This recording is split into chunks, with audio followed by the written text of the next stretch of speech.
Nimes. My name is Dr. Sarah Briggs, attending physician in the emergency department at Northwestern Memorial Hospital. On the day I married the man I love, there were 163 people in that church. Not one of them shared my last name.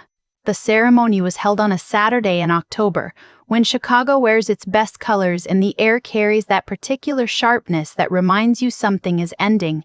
The flowers were white and cream. The organ was warm and full. The guests filled nearly every pew. Colleagues from the hospital, friends from residency, neighbors who had watched me grow up and then watched me leave. They came dressed in their finest, faces bright with the kind of happiness people feel when they witness something they believe in. 3 rows near the front sat empty. I had reserved them with white satin ribbons and small cards bearing my parents' names, my mother and father, and my younger brother. I had mailed the invitations 4 months earlier, tracked delivery, confirmed receipt. My mother texted back a single line, "We'll see." My father said nothing. My brother, who was 26 and had never once returned a phone call on the first try, sent a thumbs-up emoji that I chose to believe was sincere. I walked down the aisle alone. I had practiced how I would feel in this moment, had rehearsed a kind of dignified acceptance the way you prepare for a difficult diagnosis. Gather the facts, set aside the emotion, move forward with purpose. What I had not prepared for was how the light would fall across those empty seats, or how the white ribbons would catch it and glow, or how completely ordinary grief can look when it is dressed up in a beautiful room. I kept my eyes on Daniel. He stood at the altar in a dark suit, a little pale, a little overwhelmed, the way he always looks when something matters too much.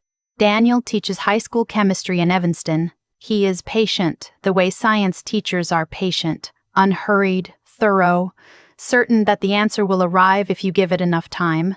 He is the steadiest person I have ever known, and when I reached him and he took both my hands, I stopped thinking about the empty pews. The pastor spoke about commitment and endurance. Every word landed twice. Afterward, during the reception, Daniel's mother found me near the dessert table and pressed her palm to my cheek without saying anything. She did not try to explain or console. She simply held her hand there for a moment, and then she smiled, and somehow that was enough. Daniel's aunt taught me a line dance I already knew, but pretended I didn't. His college roommate made a toast that ran 4 minutes too long and ended with a joke that worked anyway. I laughed. I danced. I watched the door. My father did not walk in late with some excuse about the expressway. My mother did not slip into the back row hoping I wouldn't notice. My brother, who had once cried at a movie about a golden retriever, did not show up for his sister's wedding. That night, Daniel and I sat on the balcony of our hotel room overlooking the lake. The water was black and silver, and the city hummed behind us, and I held a glass of champagne that I had stopped tasting about an hour before. My phone was face down on the patio table. I kept leaving it there, and then picking it up and then leaving it there again. Daniel said, quietly, "You're still waiting for someone to call." I said, "I know I shouldn't be." He said, "That's not what I asked." I set the phone down one final time and looked at the water. In medical school, they teach you that the mind and the body will sometimes disagree. The body insisting on pain the mind has already catalogued as resolved. I had catalogued my family as complicated years ago. My body had not caught up. The next morning I woke to sunlight and silence, and Daniel sleeping beside me with one arm thrown across my waist like he was keeping me from floating away. I lay still for a while and stared at the ceiling and thought about the kinds of things you think about when a door closes and you are not entirely sure whether you closed it or it closed it. We spent 4 days in Michigan for our honeymoon, a cottage on the lake that a colleague had lent us. It rained on and off. We read books. We cooked badly and laughed about it. For a brief, complete stretch of days, I was simply a woman on a lake with her husband, and the hospital and my family existed in some other country. When we returned to Chicago, the silence came back with us. Not the comfortable silence of 2 people who know each other well. The other kind. The kind that lives in the space where your phone doesn't ring and your inbox doesn't fill, and the people who are supposed to be your first call after your wedding are somewhere living their lives without ceremony. I went back to work 3 days later. The ER has a way of collapsing everything into the immediate. There is no space for private grief when someone is bleeding in Bay 4 and waiting on labs in Bay 7 and asking questions in Bay 2 that do not have good answers. I am grateful for this. I always have been. Medicine gave me somewhere to put the part of me that needed to be needed. My colleagues knew about the empty pews. I had not told them directly, but the ER is a small ecosystem and word moves through it the way infections do. Silently, efficiently, without asking permission. Dr. Okonkwo, our chief resident, stopped me in the hallway the morning of my first shift back and said, "For what it's worth, you looked incredible." Someone had sent photos. I thanked her and kept walking. Weeks passed in the way that weeks pass when you are busy enough to stop counting them. Then, on a Thursday evening in November, while I was sitting at the kitchen table finishing a chart on my laptop, my phone buzzed with a text from a number I had not blocked and probably should have. It was from my father. "Sarah, your brother is getting married in April. The venue deposit is due. We need $9,200. You've always been the responsible one, and you've done well for yourself. Let me know." I read it twice. I set the phone face down on the table. I picked it up and read it again. Daniel was in the other room watching television, and I could hear the low sound of it. Some nature documentary. Something about the ocean floor. I stood up, walked to the doorway, and said, "Come read this." He came. He read it. He looked at me with an expression I recognized, the particular expression of a man who is choosing his words very carefully. He said, "What do you want to do?" I took the phone back. I opened my banking app.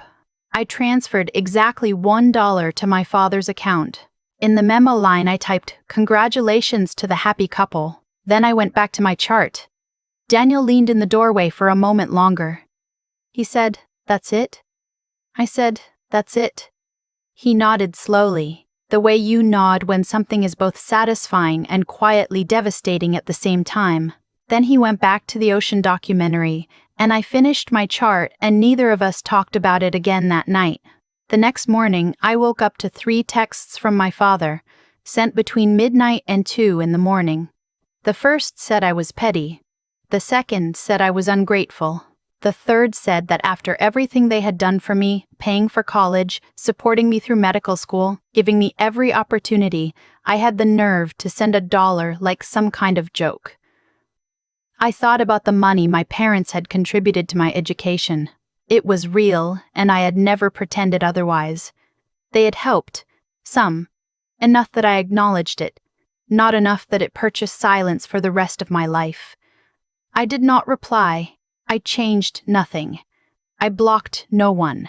I simply put the phone in my bag and went to work, and for a while, the hospital held me together the way it always had.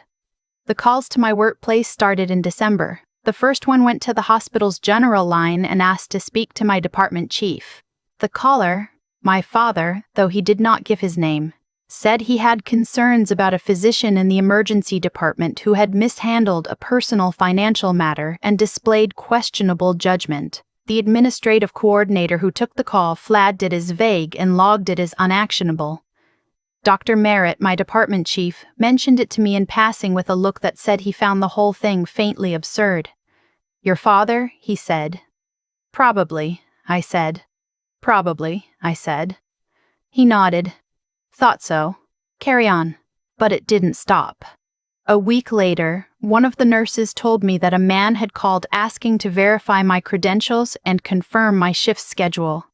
The week after that, my brother texted me directly for the first time in 8 months to tell me that I was tearing the family apart.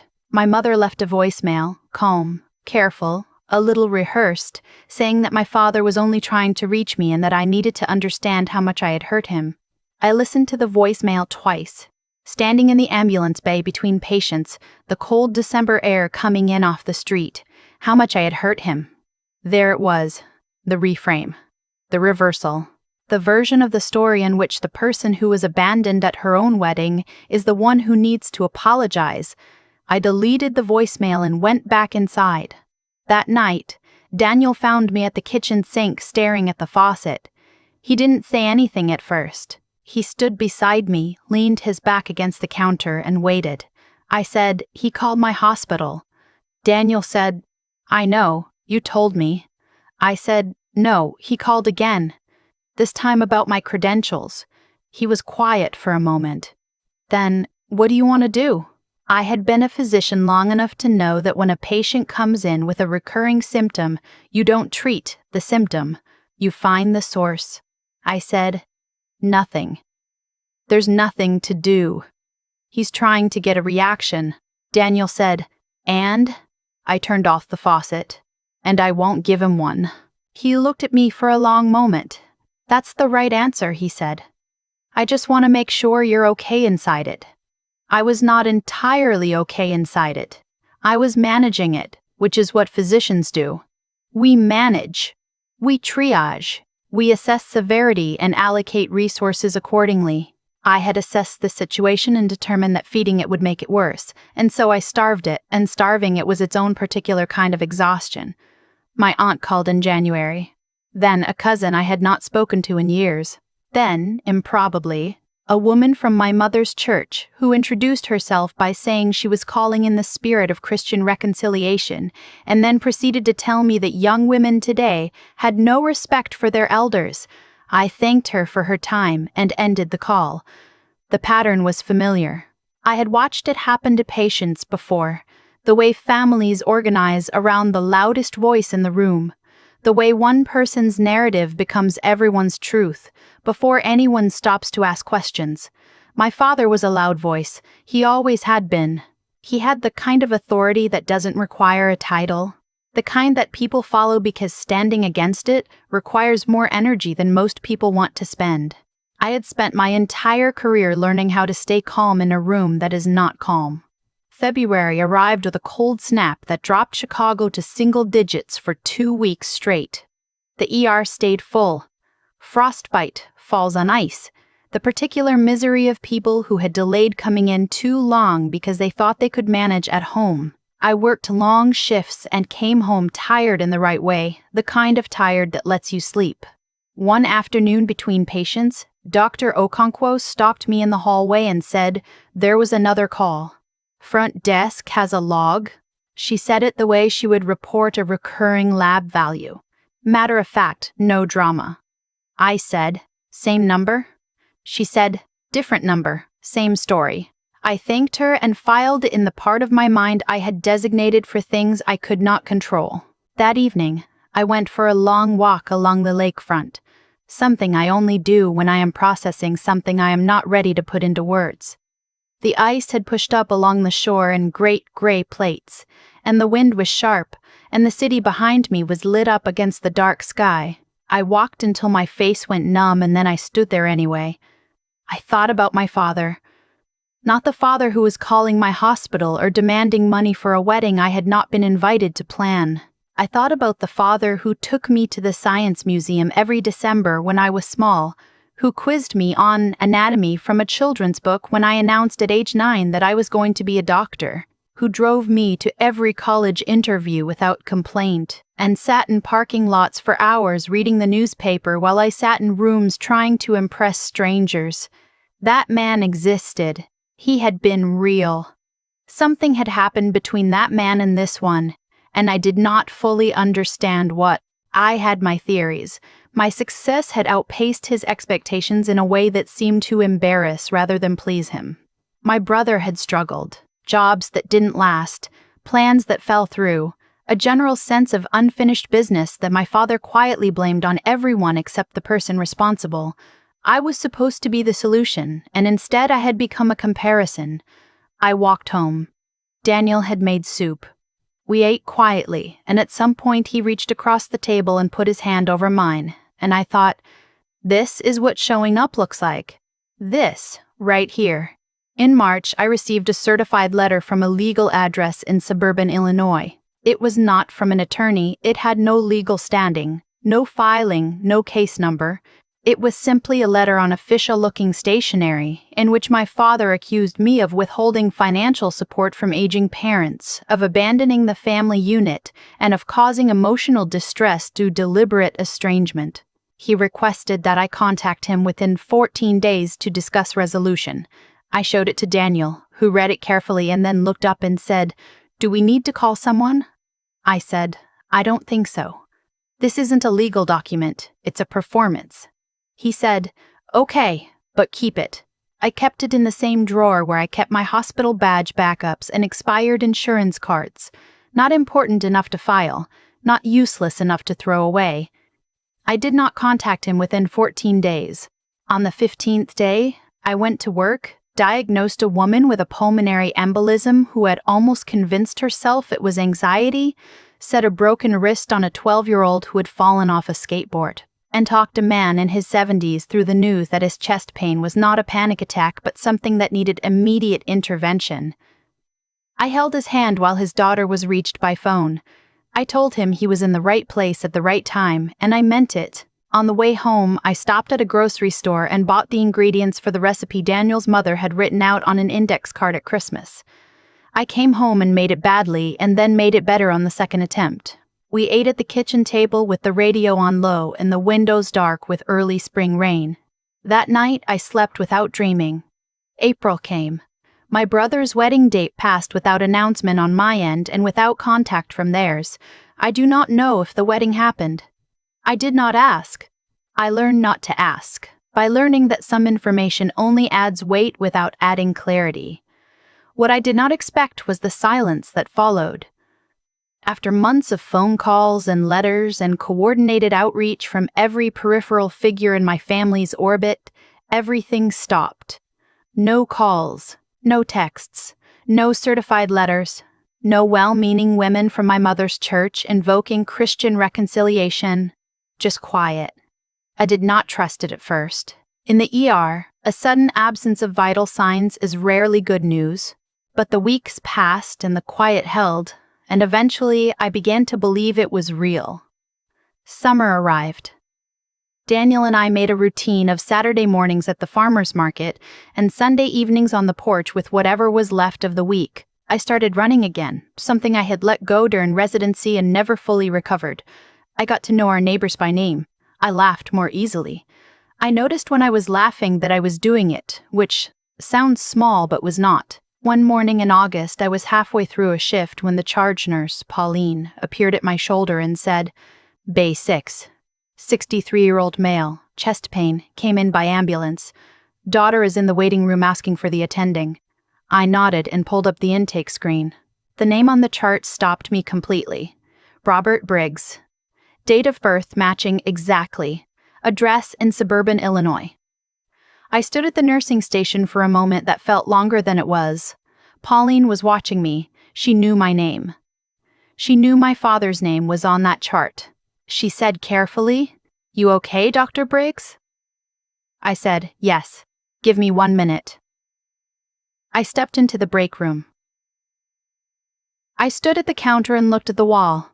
I thought about what I knew, which was this. In Bay 6, there was a 63-year-old man with chest pain who had arrived by ambulance, and that man was my father, and I was the attending physician on duty. There was no version of this moment in which I was not his doctor. I washed my hands. I pulled on gloves. I walked to Bay 6. He was lying on the gurney with oxygen leads on his fingers and an EKG already printing. He looked smaller than I remembered. Reduced somehow, the way people look when they are frightened and trying not to show it. His color was poor. He was sweating. He turned his head when I came in, and when he saw me, something moved across his face that I could not immediately name. I said, "Dad, I'm Dr. Briggs. I'm the attending today. Can you tell me what happened?" He stared at me. I said, "I need you to talk to me. When did the pain start?" He said, "About an hour ago. Started in my chest, moved to my left arm." I said, "On a scale of 1 to 10? He said, 7, 8 maybe. I said, "Okay, I've got you." And I meant that the way I mean it with every patient, completely, professionally, without conditions. Whatever had passed between us did not come into that bay with me. I had trained too long for that. We ran the full workup. His troponin levels were elevated. The EKG showed changes that concerned me. I ordered imaging called cardiology and within 40 minutes had him stabilized and transferred upstairs with a cardiology consult in motion. It was not the worst presentation I had seen that week, but it was not nothing. When I stepped into the waiting room, my mother was sitting in a plastic chair with her coat still on, her purse held in both hands. She looked up when I came through the door. Her eyes were red. I said, "He's stable. He's been transferred to cardiac care. Someone from that team will be down to update you shortly." She stood up. She reached for me and I let her take my arm. She said, "Sarah, just my name, nothing else." I said, "He's stable, Mom. He's in good hands." She pressed her lips together. She said, "I didn't know you were working today." I said, "I know." She said, "He didn't know either when they brought him in."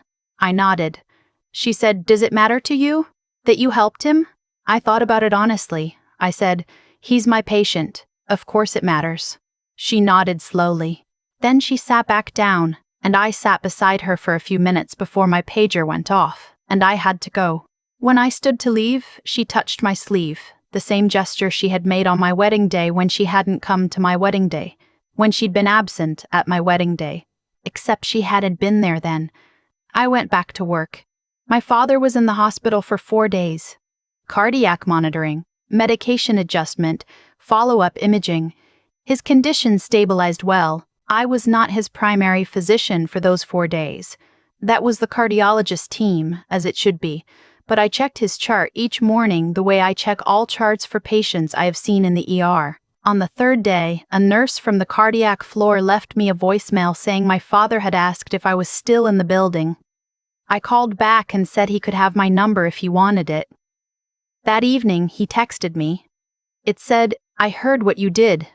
I didn't expect that. I thought about it for a long time before I replied. I finally wrote, "You were my patient. There was nothing to expect. I hope you feel better soon." He didn't respond that night. On the 4th day, as he was being discharged, he asked the nurse to ask me if I would come up. I was between patients. I went. He was dressed and sitting on the edge of the bed. He looked better, still pale, still a little diminished, but something like himself again. When I came in, he looked at the floor first, then at me. He said, "You didn't have to be the one to help me." I said, "I was the attending on duty." He said, "You know what I mean." I said, "I know." He was quiet for a moment. The monitors were already disconnected, the room simplified back to just a room. He said, "I've been doing a lot of wrong things." He said it flatly, like a man reading from a list he had not wanted to write. The calls to your hospital. The letter, not coming to your wedding. He stopped. I waited. He said, "I don't have a good reason for most of it." I told myself I did, but I don't. He looked up. "I was angry that you left." "That's not a reason. That's just what it was." I said, "I didn't leave. I grew up." He nodded once, slow. "Yeah," he said, "I know that now." There was more that needed saying. There would be more for a long time. Conversations that would take months to finish. Things that would need to be said and heard and said again before they settled. I was not naive enough to believe that one afternoon in a hospital room resolved 30 years of accumulated pressure. But I sat down, and we talked. Not about the money, not about the letters, not about the empty pews or the certified mail or the phone calls to Pauline at the nursing desk. We talked about smaller things. His recovery, my work, a trip my parents had been talking about taking for years and never managed. He asked about Daniel with the particular formality of a man who knows he owes someone an apology he does not yet know how to phrase. When it was time for me to go, I stood up and he reached out and put his hand briefly on my arm, the same gesture my mother had made. And I understood suddenly where she had learned it. This reaching for without knowing what to say. I said, "Take care of yourself. Follow up with your cardiologist." He said, "You're still my daughter, you know, even when I act like you're not." I said, "I know, Dad, I know that." I went back to the ER. 3 patients were waiting. I washed my hands and got to work. It did not fix everything, That is the honest version of the story, and I have spent enough time in medicine to know that honesty is always better than a clean ending. My father and I did not immediately become the family I had wished for during those months of silence. My brother took longer. My mother continued to process in her careful, sideways way, calling on Sunday evenings and talking around the important things until occasionally she landed on one. But things shifted. Slowly, in the way that things shift when the pressure behind them has finally been acknowledged. In November, almost exactly a year after the text about the $9,000, my parents came to Chicago for the weekend. It was the first time they had been to our home. My mother brought a dish she had been making at holidays my entire life. My father sat in the living room and talked to Daniel about home repair projects with the tentative manner of a man trying on civility and finding it fits better than he expected. After dinner, he and I sat at the kitchen table while Daniel and my mother did the dishes. He looked around the room. The framed residency photo, the coffee maker that Daniel had researched for 2 weeks before purchasing, the small pile of medical journals beside my chair. He said, "You built a good life." I said, "I did." He said, "I should have said that a long time ago." I looked at him. This man who had quizzed me on anatomy from a children's book, who had sat in parking lots reading newspapers, who had somewhere along the way confused pride with control and could not find his way back until a hospital bed in August rearranged his priorities. I said, "You're saying it now." He nodded. We sat for a moment in the kind of quiet that is not absence but rest. Outside, the city moved through its evening. A train somewhere. Wind off the lake. The ordinary music of a life being lived without waiting for permission. I have thought many times about what I would say to someone younger who finds herself in that church, walking that aisle alone, glancing at ribbons that no one came to untie. I would say, the empty seats do not define the ceremony. The ceremony is what you make of it. The vows, the hand that takes yours at the altar, the work you do afterward to build a life that is genuinely yours. I would say, you do not have to choose between justice and healing. Sometimes the most powerful thing you can do is show up anyway, at the job, at the hospital, at the bedside, and do the work that needed doing regardless of who was watching. And I would say, the people who could not come to your wedding may still, if given enough time and enough truth, find their way to your door. They may not always arrive the way you hoped, but they arrive.